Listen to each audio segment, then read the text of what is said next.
Shalom. The question I received today is, what do you do if you accidentally cause the pitom to fall off your etrog?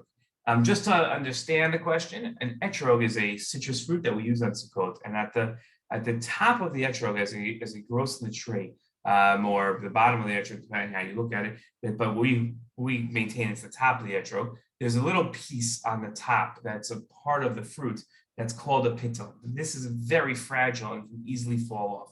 Now, there are some etrogim that grow without a pitom, and that's perfectly kosher. But some people prefer their etrog to be the kind that grow with a pitom. Now, this is a little risky because if your pitom falls off, even accidentally, not that you went, flipped it off or anything, but if your pitom fell off, then the etrog is puzzle. It's disqualified. It does not count as a kosher etrog, and you cannot use it for the mitzvah. And if you did, you'd be a big problem, because you'd be using an etrog and making a bracha on an etrog that was puzzle, that was not a kosher etrog and would not be okay to use for the mitzvah.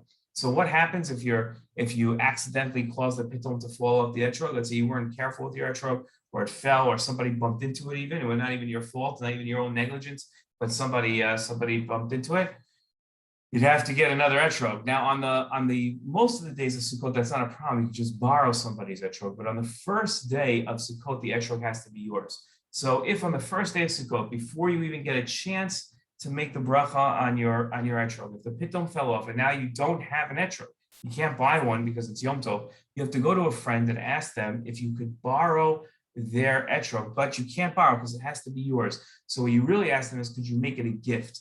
And the friend gifts you his etrog or her etrog, they give it to you, but they say so on one condition. They say, I'm giving you this etrog on condition that you give it back to me. Not l'hachzir, it's called. You give it back to me. By making that condition, then the transfer of ownership is complete. It works. So therefore, when you, whose pitom fell off, borrow your friend's etrog, it's actually your etrog now, and you're fulfilling the mitzvah because it has to be your etrog, and it is. And then you can return it to them as no problem.